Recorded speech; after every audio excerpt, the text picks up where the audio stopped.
Hello friends, जैसा कि हम लोगों ने अपने सिलेबस में फाइलम प्रोटोजोआ को पढ़ लिया, उनके कुछ टाइप स्टडी को पढ़ लिया तो हमारा फाइलम प्रोटोजोआ पूरी तरीके से ख़त्म हो गया। अब हम अपने सिलेबस में नॉन कॉर्डेटा में आगे बढ़ते हुए क्या पढ़ना है, फाइलम पोरीफेरा, जो कि नेक्स्ट फाइलम है। प्रोटोजोआ के बाद हम लोग पोरीफेरा की स्टडी करेंगे। तो सबसे पहले हम लोग पोरीफेरा फाइलम में क्या स्टडी करेंगे, उनके जनरल कैरेक्टर और क्लासिफिकेशन के बारे में स्टडी करेंगे। तो आइए हम लोग आज स्टार्ट करते हैं फाइलम पोरीफेरा के जनरल कैरेक्टर और क्लासिफिकेशन को। फाइलम पोरीफेरा का एक और नाम होता है आपका, इनको बोला जाता है स्पंजेज। स्पंजेज क्योंकि इसमें स्पंज आते हैं आपके, इसलिए इनको स्पंजेज भी बोला जाता है। इनके जनरल कैरेक्टर के बारे में हम लोग स्टडी करेंगे। तो ये आपके जो होते हैं एक्वेटिक एनिमल होते हैं आपके, जो पाए जाते हैं मैराइन वाटर में। ज़्यादातर इनके एनिमल, लगभग एनिमल इनके जो होते हैं वो आपके मैराइन वाटर में ही पाए जाते हैं, एक्सेप्ट फैमिली स्पॉन्जिलिडी। फैमिली स्पॉन्जिलिडी के जो मेंबर होते हैं आपके कहाँ पाए जाते हैं, फ्रेश वाटर में पाए जाते हैं। बाकी और सारे जितने मेंबर होते हैं आपके इसके फाइलम पोरीफेरा के, वो सारे कहाँ पाए जाएंगे, समुद्र में पाए जाएंगे, मैराइन वाटर में पाए जाएंगे, खारे पानी में। उसके बाद हम लोग क्या देखते हैं, इसमें देखते हैं सिमेट्री कौन सी होती है।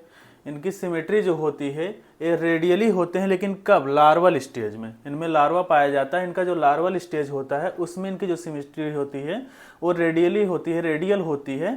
और जैसे एडल्ट में कन्वर्ट होते हैं तुरंत इनकी सिमेट्री चेंज हो जाती है, ए सिमेट्रिकल हो जाते हैं। और जब ये लार्वल स्टेज में होते हैं तो रेडियल सिमेट्री में पाई जाती है, एडल्ट में जाते ही एसिमेट्रिकल हो जाते हैं। उसके बाद हम लोग क्या देखते हैं जनरल कैरेक्टर में, बॉडी ऑर्गेनाइजेशन के बारे में देखते हैं, इनकी बॉडी कैसे ऑर्गेनाइज हुई है। तो इनमें जो होता है आपका, ऐसा मैंने बताया था कि प्रोटोजोआ में जो है आपका protoplasmic grade of body organisation होता है। जैसे आप पोरीफेरा की तरफ बढ़ेंगे तुरंत आपका सेल्स जो होती हैं वो बॉडी को ऑर्गेनाइज करती हैं, cellular grade of body organisation होता है। आगे जाएंगे आप tissue grade of body organisation होता है। उससे आगे जाएंगे आप ऑर्गन ग्रेड। जैसे जैसे आप एडवांस की तरफ बढ़ते जाएंगे, ऑर्गन के बाद आपका ऑर्गन सिस्टम बॉडी ऑर्गेनाइजेशन होता है। इस तरीके से आपका जैसे आप एडवांस तरफ बढ़ते जाएंगे वैसे बॉडी ऑर्गेनाइजेशन जो होगा वो एडवांस होता चला जाएगा। तो यहाँ पर आपका क्या होता है, cellular grade of body organisation, that is cell जो होती हैं वही मिलकर बॉडी को बनाती हैं। जिसमें आपके मेनली जो होती हैं इनको हम लोग स्यूडो डिप्लोब्लास्टिक बोलते हैं। एक टर्म होता है यहाँ पर स्यूडो, स्यूडो मतलब झूठा होता है, डिप्लोब्लास्टिक आपके जो होते हैं ये स्यूडो डिप्लोब्लास्टिक बोले जाते हैं, क्योंकि इनमें इक्टोडर्म और इंडोडर्म तो पाया जाता है, इक्टोडर्म और इंडोडर्म पाया जाता है, मेजोडर्म इनमें नहीं प्रेजेंट होता है। लेकिन मेजोडर्म के स्थान पर यहाँ पर एक चीज पाई जाती है, इसे हम लोग क्या बोलते हैं, मेजनकाइम। मेजनकाइम एक लेयर इनमें प्रेजेंट होती है बीच में, इसीलिए इनको हम बोलते हैं स्यूडो डिप्लोब्लास्टिक। अगर ये मेजोडर्म होती है आपकी तो इनको ट्रिप्लोब्लास्टिक एनिमल बोला जाता है, लेकिन स्यूडो डिप्लोब्लास्टिक इसलिए बोला जाता है क्योंकि इनमें मेजनकाइम पाई जाती है। इनका जो इक्टोडर्म होता है उसको हम लोग पिनाइकोडर्म बोलते हैं। पोरीफेरन के केस में जो होता है इक्टोडर्म को हम लोग पिनाइकोडर्म बोलते हैं। इसके ऊपर आपकी पिनाइकोसाइट्स प्रेजेंट होती हैं। उसके बाद इनका जो इनर पार्ट होता है, जो इंडोडर्म होता है, उसको हम लोग कोइनोडर्म बोलते हैं। और इस पे जो होता है आपकी कोइनोसाइट्स प्रेजेंट होती हैं, जो कि एक फ्लैजेलेटेड सेल्स होती हैं, मूवमेंट, वाटर के मूवमेंट में आपको हेल्प करती हैं, अंदर प्रेजेंट होती हैं स्पॉन्जोसिल कैविटी में। उसके बाद हम लोग आगे क्या देखते हैं, बॉडी ऑर्गेनाइजेशन में आपका हो गया स्यूडो डिप्लोब्लास्टिक होते हैं, एक्टोडर्म और एंडोडर्म प्रेजेंट होती हैं। उसके बाद हम लोग इनमें देखते हैं पोर्स। पोर्स बहुत ही इंपॉर्टेंट है पोरीफेरन्स में, क्योंकि इनमें दो तरीके का पोर्स आपका पाया जाता है। एक को हम लोग बोलते हैं ऑस्टिया और दूसरे को हम लोग बोलते हैं आस्कुलम। ऑस्टिया जो होता है आपका ये बहुत ही छोटा होता है, और आस्कुलम जो होता है वो बड़ा पोर होता है। तो ऑस्टिया क्या होता है, ऑस्टिया आपके मेनी हो सकते हैं, कई सारे ऑस्टिया हो सकते हैं। आस्कुलम आपका एक भी हो सकता है, दो भी हो सकता है और कई सारे भी हो सकते हैं। इसका फंक्शन क्या होता है इसको हम लोग देखते हैं। ऑस्टिया जो होता है आपका एंट्री के लिए रिस्पॉन्सिबल होता है, वाटर की एंट्री के लिए आपका ऑस्टिया रिस्पॉन्सिबल होता है। एक पोरीफेरन से एक स्पॉन्ज की बॉडी में कई सारे ऑस्टिया पाए जाते हैं जहाँ से वाटर की एंट्री होती है। और आस्कुलम आपका जो होता है, चाहे वो सिंगल हो या डबल हो या फिर कई सारे हों, ये आपके एग्जिट के लिए रिस्पॉन्सिबल होते हैं। रेट जो वाटर आया उसके साथ कुछ न्यूट्रेटिव मटेरियल्स आए जो वहीं पर रुक गए स्पॉन्जोसिल कैविटी में, और वाटर जो है आपका वो एग्जिट हो गया थ्रू आस्कुलम। तो आस्कुलम आपका एग्जिट के लिए रिस्पॉन्सिबल होता है, ऑस्टिया एंट्री के लिए होता है। पोर्स में हम लोगों ने दो पोर देखा है, एक आपका ऑस्टिया है, एक आस्कुलम है। ऑस्टिया जो होता है वो आपका एंट्री के लिए रिस्पॉन्सिबल होता है, आस्कुलम जो होता है एग्जिट के लिए होता है। उसके बाद हम लोग देखते हैं इनमें एक कैविटी पाई जाती है। कैविटी को हम लोग क्या बोलते हैं, स्पॉन्जोसील कैविटी, जो बीच में पाई जाती है आपकी ऑस्टिया से। जैसे ही कोई न्यूट्रेटिव मटेरियल आता है स्पॉन्जोसील कैविटी में रुक जाता है, वाटर उसके बाद एग्जिट हो जाता है, तो स्पॉन्जोसील कैविटी पाई जाती है। इसको हम लोग बोलते हैं पैरागैस्ट्रिक कैविटी। यहाँ से आपके टीजीटी और पीजीटी में क्वेश्चन पूछा गया है, पैरागैस्ट्रिक कैविटी कहाँ मिलती है। तो पैरागैस्ट्रिक कैविटी आपकी फाइलम पोरीफेरा में पाई जाती है, स्पॉन्जेज में पाई जाती है, इसी को हम लोग पैरागैस्ट्रिक कैविटी बोलते हैं। सेम ऐसे ही एक नाम और होता है जो कि अगले फाइलम में हम लोग पढ़ेंगे, गैस्ट्रोवेस्कुलर कैविटी, लेकिन वो आपका इसमें नहीं पाया जाता है, इसमें आपका पैरागैस्ट्रिक कैविटी ही पाई जाती है, जिसको स्पॉन्जोसील कैविटी भी बोलते हैं। फाइलम पोरीफेरा का एक स्पेशल फीचर होता है। तो हम लोगों ने देखा 2 पोर्स पाए जाते हैं, इसको हम ऑस्टिया और ऑस्कुलम बोलते हैं, और एक कैविटी होती है जिसको स्पॉन्जोसील कैविटी बोलते हैं। उसके बाद हम आगे बढ़ते हैं स्केलेटन। स्केलेटन को हम लोग हिंदी में बोलते हैं कंकाल। इनका कंकाल कैसे होता है, यही एक ढांचा होता है, इससे पूरी बॉडी मेंटेन होती है। तो स्केलेटन में हम लोग देखते हैं इनके एंडोस्केलेटन में, जो कि 2 तरीके से हो सकते हैं आपके। इनके जो स्केलेटन, इनका जो कंकाल है 2 तरीके से हो सकता है। एक आपका स्पिक्यूल्स होता है और एक आपका स्पॉन्जिन फाइबर होता है। अब यहाँ पर आपको देखना है, जो आपका स्पिक्यूल्स होता है ये अगर आपका कैल्शियम कार्बोनेट का बना होगा, CaCO3 that is calcium carbonate, अगर ये कैल्शियम कार्बोनेट का आपका बना होगा स्पिक्यूल, तो हम लोग इसको क्या बोलेंगे, इसको हम लोग बोलेंगे कैलकेरियस स्पिक्यूल। अगर यही स्पिक्यूल आपका कैल्शियम कार्बोनेट का बना होगा पोरीफेरेंस में, तो इसको हम लोग क्या बोलेंगे, कैलकेरियस स्पिक्यूल बोलेंगे। और अगर यही स्पिक्यूल आपका सिलिका का बना होगा, या साई दैट इज सिलिका, अगर सिलिका का बना होगा यही स्पिक्यूल पोरीफेरेंस में, तो हम लोग इसको क्या बोलेंगे, सिलिशियस स्पिक्यूल बोलेंगे। कैल्शियम कार्बोनेट का होगा तो कैलकेरियस बोला जाएगा, सिलिका का होगा तो सिलिशियस बोला जाएगा। बहुत ही इंपॉर्टेंट चीज़ होती है स्केलेटन सिस्टम, क्योंकि इसी के बेस पर इनका क्लासिफिकेशन भी किया गया है। तो यहाँ पर हम लोग देखते हैं क्या होता है, अगर इनका स्पिक्यूल कैल्शियम कार्बोनेट का बना होगा तो कैलकेरियस बोला जाएगा, और अगर सिलिका का बना होगा तो सिलिशियस बोला जाएगा। उसके बाद हम लोग क्या देखते हैं, दूसरा आपका होता है स्पॉन्जिन फाइबर का बना हुआ होता है। ये भी आपके कुछ क्लास में पोरीफेरेंस में पाए जाते हैं, जो जिनका स्केलेटन जो होता है वो स्पॉन्जिन फाइबर का बना होता है। लेकिन इनमें हम लोग क्या देखते हैं, इनका जो स्केलेटन होता है 2 चीज़ों से मिलकर बन सकता है, या तो आपका स्पिक्यूल होगा या स्पॉन्जिन फाइबर होगा। स्पिक्यूल अगर कैल्शियम कार्बोनेट का होगा तो कैलकेरियस स्पिक्यूल बोला जाएगा, सिलिका का होगा तो सिलिशियस बोला जाएगा, और स्पॉन्जिन फाइबर से भी मिलकर बना होता है इनका स्केलेटन। उसके बाद हम लोग क्या देखते हैं स्केलेटन के आगे बढ़ते हुए हम लोग सबसे इंपॉर्टेंट चीज़ फाइलम पोरीफेरा की देखते हैं, कैनाल सिस्टम। कैनाल सिस्टम वह पार्ट होता है कि इसको हम लोग कह सकते हैं कि वाटर का मूवमेंट जैसे होता है, उसी में होता है कैनाल सिस्टम। जैसे कैनाल सिस्टम को हम लोग कह सकते हैं कि इसमें आपका इनकी जो बॉडी के जैसे ऑस्टिया है, ऑस्कुलम है, स्पॉन्जोसील कैविटी है, इनकरेंट कैनाल है, प्रोसोपाइल है, एपोपाइल, इनके जो बॉडी के पोर्स होते हैं वो सारे रिस्पॉन्सिबल होते हैं वाटर के मूवमेंट में। वाटर किस जगह से होते हुए कहाँ पर जा रहा है, कहाँ से उसकी एंट्री हो रही है, कहाँ से वो एग्जिट हो रहा है, और कहाँ से वो गुजर रहा है, तो सारी चीज़ें हम लोग कहाँ देखते हैं, कैनाल सिस्टम में। कैनाल सिस्टम जो होता है इनका एवोल्यूशनरी डेवलपमेंट होता है। 3 तरीके से इनमें कैनाल सिस्टम पाया जाता है, 3 तरीके का होता है। एस्कॉन टाइप का कैनाल सिस्टम होता है पहला, और उसके बाद जो कि प्रिमिटिव टाइप का होता है एस्कॉन कैनाल सिस्टम जो होता है। उसके बाद हम लोग देखते हैं दूसरा जो होता है साइकॉन टाइप का होता है, और लास्ट जो होता है वो आपका ल्यूकॉन होता है। साइकॉन जो आपका होता है वो एस्कॉन की कंपेरिजन में कॉम्प्लेक्स होता है, और ल्यूकॉन जो आपका होता है मोर कॉम्प्लेक्स होता है एस्कॉन की कंपेरिजन में और साइकॉन की कंपेरिजन में। तो इनमें 3 तरीके का कैनाल सिस्टम होता है। एस्कॉन टाइप का होता है जो प्रिमिटिव होता है, उसके बाद साइकॉन टाइप का होता है जो कॉम्प्लेक्स होता है, और लास्ट जो आपका होता है ल्यूकॉन टाइप का होता है जो मोर कॉम्प्लेक्स होता है।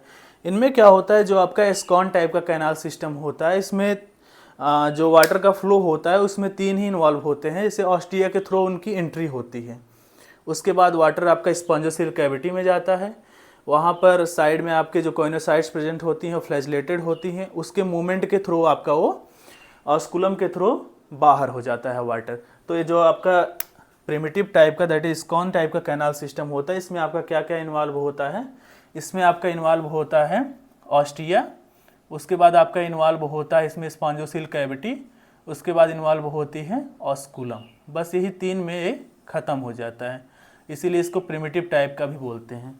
उसके बाद हम लोग जैसे ही आगे बढ़ते हैं साइकॉन टाइप में, इसमें कई सारे इन्वॉल्व होते हैं। इसमें क्या होता है, आपका ऑस्टिया के थ्रू वाटर आता है, उसके बाद आपका इनकरेंट कैनाल में जाता है, इनकरेंट कैनाल में जाने के बाद फिर प्रोसोपाइल में जाता है, फिर उसके बाद रेडियल कैनाल में जाता है, फिर एपोपाइल में जाता है, फिर एपोपाइल के बाद स्पॉन्जोसील कैविटी में जाता है, फिर आस्कुलम के थ्रू बाहर हो जाता है। तो इतनी सारी चीज़ें इसमें इन्वॉल्व होती हैं, 7 चीज़ें इन्वॉल्व होती हैं आपके साइकॉन टाइप में, इसलिए इसको हम लोग कॉम्प्लेक्स भी बोलते हैं। ऑस्टिया के थ्रू आता है, इनकरेंट कैनाल में जाता है, फिर प्रोसोपाइल में जाता है, प्रोसोपाइल के थ्रू रेडियल कैनाल में जाता है, फिर रेडियल कैनाल से आपका एपोपाइल के थ्रू स्पॉन्जोसील कैविटी में वाटर जाता है, उसके बाद फिर ऑस्कुलम के थ्रू एग्जिट हो जाता है। उसके बाद हम लोग देखते हैं ल्यूकॉन टाइप में, इसमें कुछ चीज़ें चेंज होती हैं। जैसे आपका ऑस्टिया के थ्रू एंट्री हुई, उसके बाद इनकरेंट कैनाल में गया वाटर, इनकरेंट कैनाल के बाद फिर आपका यहाँ पर प्रोसोपाइल में गया, प्रोसोपाइल के बाद आपका फ्लैजलेटेड कुछ चैम्बर्स होते हैं उनमें जाता है, फिर आपका एपोपाइल में जाता है, फिर एपोपाइल के थ्रू एक्स करंट कैनाल में जाता है, फिर उसके बाद आपका स्पॉन्जोसील कैविटी और उसके बाद ऑस्कुलम के थ्रू बाहर हो जाता है। इसमें कुछ चीज़ें और कॉम्प्लेक्स हो जाती हैं, इसलिए इसको ल्यूकॉन टाइप को मोर कॉम्प्लेक्स बोला गया है। तो आपका कैनाल सिस्टम में हम लोगों ने क्या देखा, 3 तरीके के कैनाल सिस्टम पाए जाते हैं। एस्कॉन आपका प्रिमिटिव होता है, साइकॉन कॉम्प्लेक्स होता है और ल्यूकॉन जो होता है मोर कॉम्प्लेक्स टाइप का कैनाल सिस्टम होता है। इसको हम लोग पोरीफेरा में आगे जब टॉपिक पढ़ेंगे तो वहाँ पर कैनाल सिस्टम करके एक टॉपिक ही पढ़ेंगे, जहाँ पर हम डिटेल में आपको बताएंगे कैसे वाटर का मूवमेंट होता है। फिर हम आगे क्या पढ़ते हैं, जनरल कैरेक्टर में रिप्रोडक्शन को देखते हैं। रिप्रोडक्शन में जो होता है आपका दोनों तरीके का होता है। एसेक्सुअल टाइप का भी रिप्रोडक्शन होता है जो बर्ड्स और जेम्यूल के थ्रू होता है, और आपका सेक्सुअल टाइप का भी रिप्रोडक्शन होता है जो इंटरनल होता है और क्रॉस फर्टिलाइजेशन होता है इनमें। तो दोनों तरीके का रिप्रोडक्शन एसेक्सुअल और सेक्सुअल दोनों होता है। एसेक्सुअल बर्ड्स और जेम्यूल, और सेक्सुअल जो होता है इंटरनल होता है और क्रॉस होता है। फिर इनमें हम लोग क्या देखते हैं, इनमें डेवलपमेंट, जैसा कि मैंने पहले भी बताया लार्वल स्टेज होती है इनमें इनडायरेक्ट डेवलपमेंट होता है। जब इनडायरेक्ट डेवलपमेंट होता है तो लार्वा होता है, और लार्वा इनमें क्या होता है, उस लार्वा को हम लोग बोलते हैं एम्फीब्लास्टुला या पैरेनकाइमुला। एम्फीब्लास्टुला लार्वा होता है, पैरेनकाइमुला लार्वा होता है आपके फाइलम पोरीफेरा में। तो हम लोगों ने जनरल कैरेक्टर में क्या क्या देखा, एक्वाटिक एनिमल होते हैं, मैराइन वाटर में पाए जाते हैं, जबकि फैमिली जो स्पॉन्जिलिडी होती है वो आपका फ्रेश वाटर में उसके एनिमल्स पाए जाते हैं। सिमेट्री इनमें जब लार्वा होती है तो रेडियल होती है, और उसके बाद जैसे एडल्ट होते हैं एसिमेट्रिकल हो जाते हैं। इनका बॉडी ऑर्गेनाइजेशन हम लोगों ने देखा सेलुलर लेवल ग्रेड का बॉडी ऑर्गेनाइजेशन होता है, सेल से मिलकर बना होता है। स्यूडो डिप्लोब्लास्टिक एनिमल होते हैं। इक्टोडर्म को हम लोग इनमें पिनाइकोडर्म बोलते हैं, इंडोडर्म को हम लोग इनमें कोएनोडर्म बोलते हैं। पोर्स इनमें जो होते हैं 2 होते हैं, एक ऑस्टिया होती है, एक ऑस्कुलम होती है। ऑस्टिया कई सारी हो सकती है, ऑस्कुलम आपका 1, 2 या फिर कई सारे हो सकते हैं। उसके बाद इनमें एक कैविटी प्रेजेंट होती है जिसको हम लोग स्पॉन्जोसील कैविटी या पैरागैस्ट्रिक कैविटी कहते हैं। स्केलेटन इनका कंकाल कैसे होता है, कंकाल इनके दो चीज़ों से मिलकर बने होते हैं, या अगर स्पिक्यूल्स के हैं तो कैल्शियम कार्बोनेट या सिलिका के मिलकर बने होंगे। कैल्शियम कार्बोनेट के होंगे तो कैलकेरियस उनको बोलेंगे हम लोग, सिलिका के होंगे तो उनको सिलिसियस बोलेंगे हम लोग, या फिर वो स्पॉन्जिन फाइबर के मिलकर बने होंगे। इनमें 2 तरीके के आपके इनका एंडोस्केलेटन जो 2 चीज़ों से मिलकर बना होता है। उसके बाद हम लोगों ने देखा कैनाल सिस्टम में, कैनाल सिस्टम इनका 3 तरीके से होता है। एस्कॉन टाइप का होता है, साइकॉन टाइप का होता है, ल्यूकॉन। एस्कॉन जो होता है प्रिमिटिव होता है, साइकॉन जो होता है कॉम्प्लेक्स होता है, ल्यूकॉन टाइप का जो होता है मोर कॉम्प्लेक्स कैनाल सिस्टम होता है। फिर हम लोगों ने इनमें इनके फंक्शंस के बारे में नहीं पढ़ा, सॉरी, हम फंक्शंस को भी बता देते हैं। इनका जो कैनाल सिस्टम होता है उसका जो फंक्शन होता है वो आपका डाइजेशन में होता है, रेस्पायरेशन में होता है, एक्सक्रीशन में होता है, रिप्रोडक्शन में होता है। क्योंकि वाटर के साथ ही ऑस्टिया के थ्रू इनके बॉडी में सारी चीज़ें प्रवेश करती हैं। उसके बाद अंदर ये सारी आपकी फिजियोलॉजिकल प्रोसेस होती हैं, that is digestion, respiration, excretion और रिप्रोडक्शन। और उसके बाद वाटर जो होता है वो आपका ऑस्कुलम के थ्रू बाहर चला जाता है। तो सारी जो इसकी फिजियोलॉजिकल प्रोसेस होती हैं वो इसी कैनाल सिस्टम पे डिपेंड होती हैं, बहुत ही इंपॉर्टेंट होता है इनमें। उसके बाद हम लोग इनके रिप्रोडक्शन में देखें तो इनमें दोनों तरीके का रिप्रोडक्शन होता है, एसेक्सुअल भी होता है, सेक्सुअल भी होता है। एसेक्सुअल जो होता है बर्ड्स और जेम्यूल के थ्रू होता है, सेक्सुअल जो होता है इंटरनल और क्रॉस होता है। डेवलपमेंट इनमें जो होता है इनडायरेक्ट होता है, लार्वा होता है, लार्वा का नाम एम्फीब्लास्टुला होता है और पैरेनकाइमुला होता है। तो हम लोगों ने जनरल कैरेक्टर में इतना देखा। अब हम आगे देखते हैं क्लासिफिकेशन को। क्लासिफिकेशन सबसे पहले पढ़ने से पहले हम जैसे फाइलम प्रोटोजोआ में भी पढ़े थे कि उनका जो क्लासिफिकेशन था लोकोमोटरी ऑर्गेनेल के तौर पर किया गया था। इनका किस पे किया गया, क्या बेसिस है इनके क्लासिफिकेशन का, तो मैंने पहले भी बताया, स्केलेटन सिस्टम। स्केलेटन सिस्टम इसमें बहुत ही मायने रखता है, उसके आधार पर इनको क्लासीफाई किया गया है। और जिस साइंटिस्ट ने किया उनका नाम है हाईमैन। हाईमैन ने 1940 में फाइलम पोरीफेरा को उनके स्केलेटन सिस्टम के आधार पर क्लासीफाई किया था। इसमें उन्होंने 3 क्लासेस में इनको क्लासीफाई किया था फाइलम पोरीफेरा को। इसमें आपका पहला क्लास जो होता है कैलकेरिया है, दूसरा आपका हेक्साटेनिलिडा है, और थर्ड आपका जो होता है वो डीमोस्पोंजी है। 3 क्लासेस आपके होते हैं, कैलकेरिया, हेक्साटेनिलिडा और लास्ट इज डेमोस्पोंजी। तो हम लोग 1 बाय 1 करके इनके क्लासेस के बारे में देखते हैं। इनका जो पहला क्लास है आपका कैलकेरिया, जैसा कि मैंने पहले भी बताया, कैल्शियम कार्बोनेट, कैलकेरिया। इसमें जो आपका होता है, इसके जो आपके स्केलेटन होते हैं, इनमें जो होते हैं वो कैलकेरियस होते हैं। कैलकेरियस स्पीक्यूल्स इनमें प्रेजेंट होते हैं, दैट इज कैल्शियम कार्बोनेट के बने होते हैं। कैलकेरियस स्पीक्यूल्स इनके पास होते हैं। और इस क्लास को फिर से डिवाइड किया गया 2 सब ऑर्डर्स में, जिसमें आपका पहला है होमोसिला और दूसरा है हेट्रोसिला। इनको 2 सब ऑर्डर्स में, क्लास कैलकेरिया को 2 सब ऑर्डर में डिवाइड किया गया, जिसमें आपका होमोसिला और हेट्रोसिला है। होमोसिला का जो बेस्ट एग्जाम्पल है आपका ल्यूकोसोलोनिया। यहाँ से भी आपके पीजीटी टीजीटी में क्वेश्चन पूछा गया है कि ल्यूकोसोलोनिया जो है आपका वो किस क्लास से बिलोंग करता है, तो आपका किससे करता है, कैलकेरिया से। कैलकेरिया से आपका ल्यूकोसोलोनिया बिलोंग करता है। हेट्रोसिला में आपका साइकॉन आ जाता है, ग्रेंसिया। बहुत ही इंपॉर्टेंट चीज़ है यहाँ पर, साइकॉन कैलकेरिया से बिलोंग करता है। जबकि आपका यहाँ पर हम लोग देखते हैं ल्यूकोसोलोनिया भी आपके कैलकेरिया से ही बिलोंग करता है। दोनों से क्वेश्चन आपके पूछे गए हैं, साइकॉन और ल्यूकोसोलोनिया दोनों कैलकेरिया से बिलोंग करते हैं। इनमें स्पीक्यूल्स कैसा होता है, कैल्शियम कार्बोनेट का बना होता है और कैलकेरियस होता है। उसके बाद हम लोग नेक्स्ट क्लास को देखते हैं, हेक्साटेनिलिडा जिसे बोलते हैं। इसमें जो आपका स्पीक्यूल होता है वो सिलिका का बना होता है, दैट इज सिलिशियस स्पीक्यूल होता है। इसमें सिलिका का बना होगा, कैल्शियम कार्बोनेट का बना होगा कैलकेरियस, सिलिका का बना होगा तो सिलिशियस। इसके जो क्लासेस थे उनको भी 2 सब ऑर्डर्स में डिवाइड किया गया।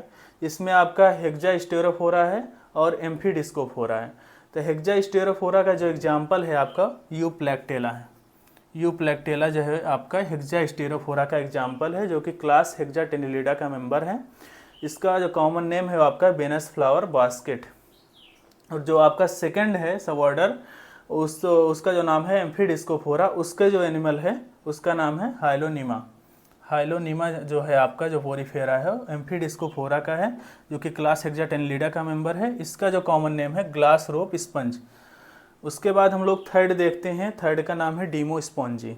डीमोस्पोंजी जो होता है, ये जो होता है आपका स्पॉन्जिन फाइबर, और स्पॉन्जिन फाइबर का भी बना हो सकता है, स्पॉन्जिन फाइबर और सिलिशियस स्पीक्यूल का भी बना हो सकता है। कभी कभी तो इसमें आपका स्केलेटन एब्सेंट भी होता है। इसमें आपका स्पॉन्जिन फाइबर का भी बना हो सकता है, ये दोनों मिलकर बने हो सकते हैं, एब्सेंट भी हो सकता है। इसको फर्दर 3 सब क्लासेस में डिवाइड किया गया। इसमें आपका पहला आ जाता है टेट्राक्टिनिलिडा, उसके बाद सेकंड आपका आ जाता है मोनेक्सोनिडा, और लास्ट आपका होता है कीरोटोसा। मोनेक्सोनिडा का जो एग्जाम्पल आपका है वो क्लायोना है, जिसका कॉमन नेम आपका होता है बोरिंग स्पंज। और कीरोटोसा का आपका एग्जाम्पल जो है यूस्पॉन्जिया। यूस्पॉन्जिया आपका जो है डीमोस्पॉन्जी का मेंबर होता है। यहाँ से भी क्वेश्चन पूछा गया। इसको हम लोग बाथ स्पंज बोलते हैं। तो हम लोगों ने क्लासिफिकेशन में क्या देखा कि स्केलेटन सिस्टम के आधार पर क्लासीफाई किया गया है। हाइमन ने 1940 में इनको क्लासीफाई किया था 3 क्लासेस में, कैलकेरिया, हेक्साटेनिलिडा और डीमोस्पोंजी। कैलकेरिया को फर्दर डिवाइड किया गया है 2 सब ऑर्डर्स में। कैलकेरिया जो होते हैं कैलकेरियस स्पीक्यूल्स से मिलकर बने होते हैं। होमोसिला और हेट्रोसिला में डिवाइड किया गया है, जिसमें आपका होमोसिला का एग्जाम्पल ल्यूकोसोलोनिया होता है, हेट्रोसिला का आपका साइकॉन ग्रेंसिया होते हैं। हेक्साटेनिलिडा को जो है सिलिशियस स्पीक्यूल से बने होते हैं। इनको फर्दर डिवाइड किया गया है 2 सब ऑर्डर्स में। इसमें आपका हेक्सास्टेरोफोरा और एम्फीडिस्कोफोरा होते हैं। हेक्सास्टेरोफोरा का बेस्ट एग्जाम्पल यूप्लैक्टेला होता है, इसको हम लोग वेनस फ्लावर बास्केट बोलते हैं। एम्फीडिस्कोफोरा का बेस्ट एग्जांपल आपका हाइलोनिमा होता है, इसको हम लोग ग्लास रोप स्पंज बोलते हैं। और लास्ट में जो आपका है डेमोस्पॉन्जी, थर्ड क्लास जो आपकी है, ये आपका स्पॉन्जिन फाइबर और सिलिशियस स्पिक्यूल्स से मिलकर बने होते हैं। इसको फर्दर 3 सब क्लासेस में डिवाइड किया गया। इसमें आपका टेट्रानिलिडा होता है, मोनेक्जोनिडा होता है और कीराटोसा होता है। मोनेक्जोनिडा का बेस्ट एग्जांपल आपका क्लायना होता है, इसको हम लोग बोरिंग स्पंज बोलते हैं। यू स्पॉन्जिया जो होता है वो आपका कीराटोसा का मेंबर होता है, इसको हम लोग बाथ स्पंज बोलते हैं। तो ओवरऑल हम लोगों ने जनरल कैरेक्टर और क्लासिफिकेशन की स्टडी की फाइलम पोरीफेरा के। एक बार मैं इसको रिवाइज कर देता हूँ। जनरल कैरेक्टर में हम लोगों ने देखा है एक्वेटिक एनिमल होते हैं, मैराइन वाटर में पाए जाते हैं। स्पॉन्जिलिडी की जो फैमिली होती है ये आपकी फ्रेश वाटर में पाई जाती है। सिमेट्री में हम लोगों ने देखा रेडियली होती है जब लार्वल स्टेज में होते हैं, एसिमेट्रिकल होते हैं एडल्ट स्टेज में। बॉडी ऑर्गेनाइजेशन में cellular grade of body organisation होता है। स्यूडोप्लास्टिक होते हैं, इक्टोडर्म और एंडोडर्म प्रेजेंट होती है, बीच में एक लेयर होती है आपकी मेजेनकाइम। इक्टोडर्म को हम लोग पिनाइकोडर्म बोलते हैं, एंडोडर्म को हम लोग कोइनोडर्म बोलते हैं। पोर्स इनमें 2 पाए जाते हैं, ऑस्टिया और ऑस्कुलम। ऑस्टिया कई सारे हो सकते हैं, ऑस्कुलम 1, 2 या कई सारे हो सकते हैं। एक कैविटी पाई जाती है, इसको हम लोग स्पॉन्जोसील कैविटी या पैरागैस्ट्रिक कैविटी बोलते हैं। स्केलेटन इनका जो होता है वो 2 चीज़ों से मिलकर बना हो सकता है, या स्पिक्यूल्स का हो सकता है, स्पॉन्जिन फाइबर का हो सकता है। अगर कैल्शियम कार्बोनेट के स्पिक्यूल्स हैं उनको हम लोग कैलकेरियस बोलते हैं। सिलिका के हैं तो सिलिशियस बोलते हैं, स्पॉन्जिन फाइबर का भी बना होता है। कैनाल सिस्टम इनमें जो होता है वही सारी फिजियोलॉजिकल जो एक्टिविटीज़ होती हैं उसके लिए रिस्पॉन्सिबल होता है। 3 तरीके का होता है, स्कॉन टाइप का होता है, साइकॉन टाइप का होता है, ल्यूकॉन टाइप का होता है। उससे आपका डाइजेशन होता है, रेस्पायरेशन, एक्सक्रीशन और रिप्रोडक्शन, सारी प्रोसेस जो होती है कैनाल सिस्टम के थ्रू ही पोरीफेरेंस में होती है। उसके बाद हम लोग देखते हैं रिप्रोडक्शन को, जो कि दोनों तरीके से इनमें होता है, सेक्सुअल भी होता है, सेक्सुअल भी होता है। एसेक्सुअल आपका बर्ड्स एंड जेमियल फॉर्मेशन के थ्रू होता है, सेक्सुअल आपका इंटरनल क्रॉस होता है। डेवलपमेंट में हम लोगों ने देखा है इनडायरेक्ट होता है, लार्वा इनमें एम्फीब्लास्टुला या पैरेन्काइमुला पाया जाता है। उसके बाद क्लासिफिकेशन में हम लोगों ने देखा इनके बेसिस को। बेसिस जो था इनका स्केलेटन सिस्टम था और हाइमैन ने 1940 में इनको क्लासीफाई किया था 3 क्लास में, कैलकेरिया, हेक्साटेनिलिडा और डेमोस्पॉन्जी। कैलकेरिया में हम लोगों ने देखा कैलकेरियस स्पिक्यूल्स आपके प्रेजेंट होते हैं। 2 सब ऑर्डर्स में इनको डिवाइड किया गया, होमोसिला और हेट्रोसिला में। होमोसिला में आपका ल्यूकोसोलोनिया हो जाता है, हेट्रोसिला में आपका साइकॉन और ग्रैंसिया हो जाता है। फिर हम लोग देखते हैं हेक्साटेनिलिडा, इसमें आपका सिलिशियस स्पिक्यूल्स होते हैं। इसको फर्दर 2 सब ऑर्डर्स में डिवाइड किया गया, जिसमें आपका हो जाता है हेक्सास्टेरोफोरा और एम्फीडिस्कोफोरा। हेक्सास्टेरोफोरा में आपके यूप्लेक्टेला हो जाता है, इसको हम लोग विनस फ्लावर बास्केट बोलते हैं। उसके बाद एम्फीडिस्कोफोरा में आपका हाइलोनिमा हो जाता है, इसको हम लोग ग्लास रोप स्पंज बोलते हैं।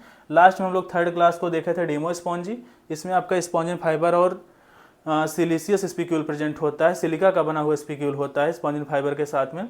इसको फर्दर 3 सब क्लासेस में डिवाइड किया गया, इसमें आपका क्रायोना और यूस्पॉन्जिया जो होते हैं वो प्रेजेंट होते हैं, डेमोस्पॉन्जी के मेंबर होते हैं। तो हम लोगों ने फाइलम पोरीफेरा के जनरल कैरेक्टर और क्लासिफिकेशन की स्टडी की। आई होप आप लोगों को वीडियो समझ में आया होगा। Thank you.